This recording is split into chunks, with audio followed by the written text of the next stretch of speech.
মনোভাৱৰ মানুহ আছিল। তেওঁ সামৰিক দল আজাদ হিন্দ ফৌজ গঠন কৰিব মনত এটা হেঁপাহ থকাৰ কাৰণে তেওঁ বিদেশলৈ গৈ যোগাযোগ কৰি নানান দেশৰ সহযোগিতাত অৱশেষত জাপানত ৰাজবিহাৰী বসুৰ আগৰ গঠন কৰা দলৰ দায়িত্ব পাই আজাদ হিন্দ ফৌজ গঠন কৰি তেওঁ ভাৰতৰ স্বাধীনতাৰ কাৰণে জঁপিয়াই পৰিছিল। তেওঁ আমি জনামতে আমাৰ নাগালেণ্ডৰ কোহিমালৈকে আহি সোমাইছিলে।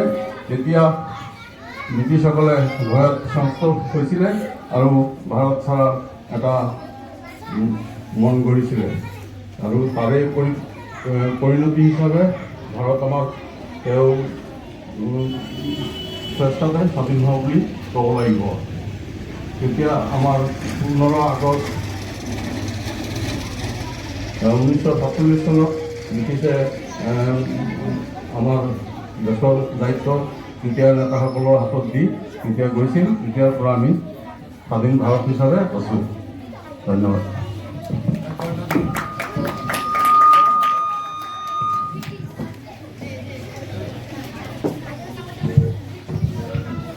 হেল্ল', ধন্যবাদ। আমি পৰ্যটক মহোদয়ক আন্তৰিক ধন্যবাদ জনাইছোঁ। তেখেতে আজি এই অনুষ্ঠানত সেই মহান বীৰগৰাকীৰ জীৱন আদৰ্শৰ কিছু কথা আমাক অৱগত কৰালে আমি সঁচাকৈ আনন্দিত হৈছোঁ। আমি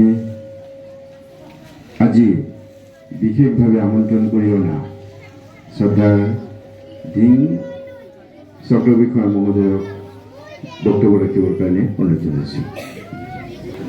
ইয়াত উপস্থিত থকা সন্মানীয় অতিথিসকল, ধিং মিউনিচিপালিটিৰ সন্মানীয় চেয়াৰমেন মহোদয় আৰু ক্লাবৰ সদস্যসকল, প্ৰেছিডেণ্ট, ছেক্ৰেটেৰী সকলোকে মই নমস্কাৰ জনাইছোঁ।